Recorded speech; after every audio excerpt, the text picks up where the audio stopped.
Keywords help search engines to understand the context, determine the relevance, and then display results. In today's video, let's deep dive and understand the anatomy of generic keywords.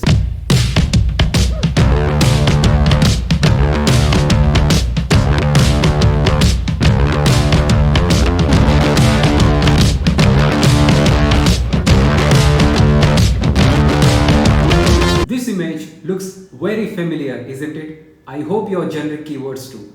Well, you can broadly classify your generic keywords into two segments. In the first segment, you have long tails, and then in the second segment, you have short tails.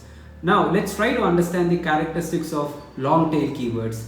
Long tail keywords are generally descriptive with a minimum of 3 words. Sometimes you may get to see keywords with 4, 5 and 6 words as well. And then long-term keywords also carry attributes that specify the search intent of the customer. And it is really important for us to have long-tail keywords with a minimum of 300 searches. Otherwise, what's the point of going after a long tail where there is no search volume which determines the demand? And the next point is more to do with the relevance. If you're trying to target a specific search term, it could be a long tail keyword. The way to determine whether it is relevant or not is by just searching that search term on Amazon, and when you do that, in the first 3 rows you should see similar kind of products, right? And that is how you determine whether a long tail is relevant to you or not. And then long tail keywords generally have higher conversion ratios because the intent is so high, and because you are converting well, you will have better organic rank. Because of a better organic rank, you will have lower CPCs. Likewise, when you look at short tails, so these are the ones where you see just 1 or 2 words, and then the attributes are not really, as in the search intent is not really clear because it is just 1 word. Looking at 1 word, you cannot determine what exactly the customer wants. And generally, short tail keywords will have higher search volumes. And when you look for a short tail keywords on Amazon, you get to see a variety of products where the intent is not very clear, as in you have multiple options, and then it just confuses the customer. Because of this reason, on short tail keywords, you can expect lower conversion ratios. Because of lower conversion ratios, you may not have good organic rank, which in turn leads to higher CPC. Well, being said that, it also depends upon the credibility of your listing. If your listing has the highest number of reviews and the highest amount of keyword depth in the market, you can definitely go after the short tail keywords. Let's look at couple of examples. In the first example, backpack for school, you have 2 attributes. One is backpack and the other attribute is school. And you also have 3 words in this search phrase. While you have a long tail, it is still important for you to have a medium to high search volume. In this case, 22,000 may be too high, but that is alright as long as you have good listing credibility. And then you have the second example, messenger bag for school. In this case, you have 3 attributes. The first attribute is messenger, second attribute is bag, and the third attribute is school. You have 3 attributes and 4 words in this search phrase. So this is also a long tail keyword.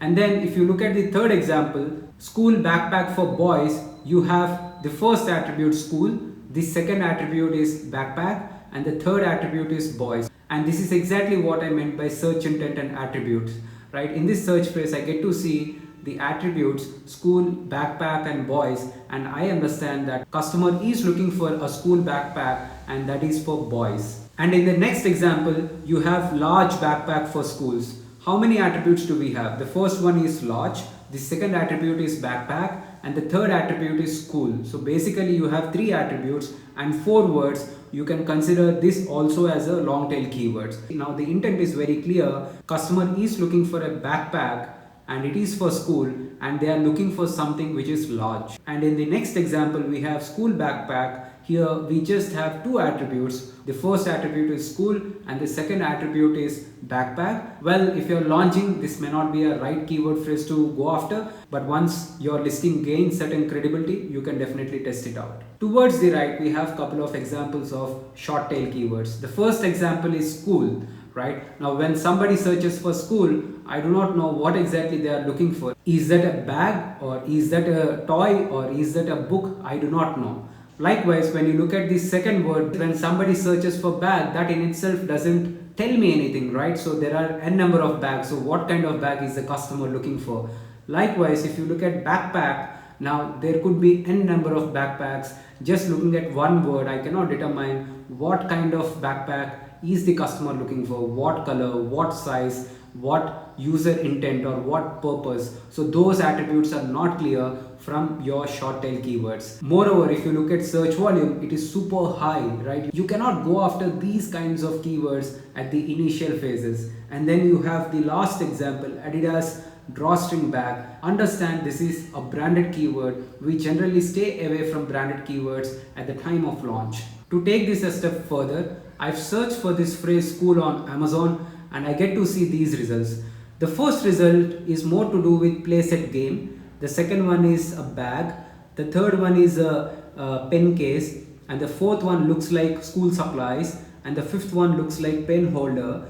When I search for a short tail, I get to see n number of products, n number of varieties, and it is really difficult for me to understand what exactly is the customer looking for. Whereas when I look for a long tail keyword such as backpack for school, I get to see products which are similar to that of mine. I get to see it is a backpack, it is for school, and the results that I see also belong to backpack, which makes it very easy for me to go after that keyword, run PPC, improve my conversion ratios, improve my organic rankings, achieve better CPCs, and make profitable sales on that particular search phrase. Now, the question is, when should we focus on long tail keywords? If your goal is to sell profitably, you should always focus upon your long tail keywords, because this is where the intent is very clear. You get to see how exactly competitors are indexed, and then you can go after these competitors, improve your conversion ratios, and achieve better organic health. This is how you can achieve profitable sales on a keyword. It is not always rainbows and sunshines, isn't it? Well, you may get into a situation where you have a product which has so many reviews, a lot of history. However, there is not much of a keyword depth in the market. In that scenario, you are bound to test short tail keywords. And the second use case could be, you may have a product which is already indexed on all the long tail keywords, and then you have hit a plateau in terms of sales. In that case, you should test short tail keywords. This reminds me of our match types. Match types determine when your product should be displayed in response to a search query. There are different types of match types providing various levels of controls. Let's look into them. The first example that we have is a broad match. When you are targeting a keyword in broad match types, your ads may show for variations, synonyms, related searches, and other relevant queries. Likewise, you also have broad modifiers. Visually, the only difference between broad match and a broad match modifier is that you get to see a plus sign. In this scenario, ads will show for variations, but with a requirement that the term marked with a plus sign must be present in exact phrase. So it behaves more like a broad match. However, in the search queries, you should have this word backpack. And then you have phrase match. In this scenario, ads will show for results that includes the exact phrase but may have additional words before and after. You cannot have any word in between. For example, if you take school backpack, you can have words before school backpack, or you can have words after school backpack, but you cannot have anything between school and backpack. The next one is an exact match. As the name signifies, ads will show for exact search terms or close variations, including misspellings and plural forms. And then we have negative match type, which plays a very important role while controlling your wasted ad spend. Well, this match type prevents ads from being triggered by searches that includes specific terms or word, right? You will be able to negate a word in phrase form as well as exact form. Since we covered all the match types, I hope you learned something new today. If that is the case, I request you to subscribe to my channel and also share it with your friends. Have a nice day ahead, guys. Goodbye.